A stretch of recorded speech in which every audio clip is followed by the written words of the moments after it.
thousands of years ago, early man, they put mud on their hands, they crushed berries and put that on their hands as well, and they put the berry in the mud up on the walls. The first marks were made. This instinct for exciting mark making has not left us to this day. I'm going to show you some amazing ways of getting children passionate and excited about mark making. First are these top secret spy torches. Super simple to make.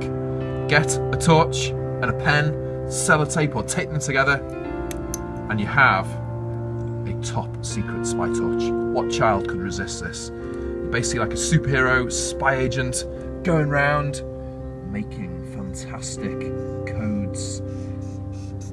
Simple as that.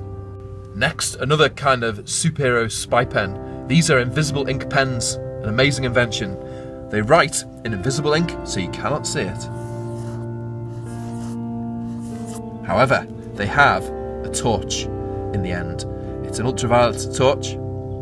If you shine the torch onto your secret coded message, you can read exactly what it says. Fantastic for reluctant writers to really have a go at mark making for the first time. Next are these mark making cars. These are particularly for children a bit reluctant about mark making, but they love vehicles. Quite simply, you get some mark making tools and stick them to vehicles, like a pen or a crayon. They work really well. I've also done this with a paintbrush as well and a really big digger. Paintbrush in the sand, fantastic for making different lines in the sand. Quite simply, they just kind of drive them round and you make different kind of marks. You're not going to be able to write or draw a masterpiece with one of these. It's just good for making marks for the first time, particularly for children that are just not that interested. So there we go. Sometimes the simplest ideas are the most effective. Getting these portrait frames, children find these very exciting. You just put them anywhere. It could be on paper, it could be on the floor, it could be on big wallpaper, anywhere like that. They've got a frame, they're just going to try and make a picture.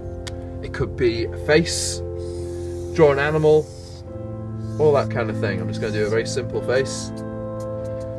Just a picture frame, so it could be anything they like. It just makes it more engaging and exciting. A picture in somewhere random. Sometimes really random objects are fantastic for mark making. For example, a breadstick. The idea of this is get a bit of paint on the end of your breadstick and you just try and use it to create some sort of picture. Great for fine motor. Just an engaging resource that children will find interesting and have a go at mark making with. Using vegetable sticks is a fantastic one for fine motor. The smaller the better. It stops children holding it in a whole hand grasp. Small carrot stick, a little bit of paint, and you just try and mark make with it.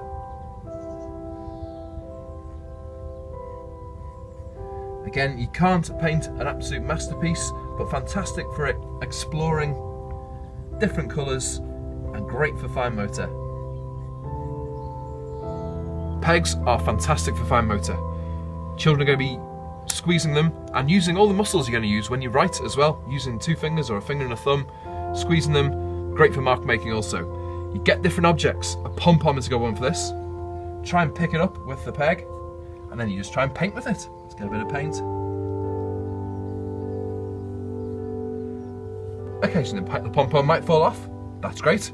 Great for resilience, problem solving, get them to get the pom-pom back and having another go. Next is cotton buds. Another fantastic and simple resource, great for fine motor and great for mark making. Another one that's going to encourage them not to hold it in hold hand grasp, but with fingers and a thumb hopefully. You just get a bit of paint on the end of the cotton bud and do different things like dots, lines.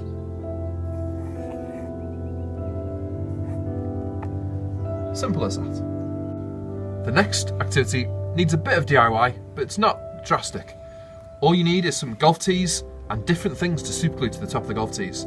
This one has got a marble superglued to the top of a golf tee. This one has got a pom-pom. Other good things are things like feathers that work really well. The idea of this is, again, it's encouraging them not to use a whole hand grasp, but use your fingers and a thumb. Great for mark making and creating different marks. The marble, you get quite a kind of a thin line when you try and paint with it. The pom-pom It's much more of a wide, thick line. Just great for exploring the different colours and having a go. Quick health and safety one. Try and remind them it's not a lollipop. Try not to eat it. Next are these little spinners. These are fantastic for little fingers and just trying to get them to spin it. Some children can't really spin them very well, that's fair enough. Even if you just try and hold them and dip them in the paint, and you can do dots and lines and things like that. If you can spin them though, it's even better. This is great in a big tough spot or a big tray. Get lots of blobs of paint like this and you just spin them in the paint and you get these like spatter marks that come out. Here we go.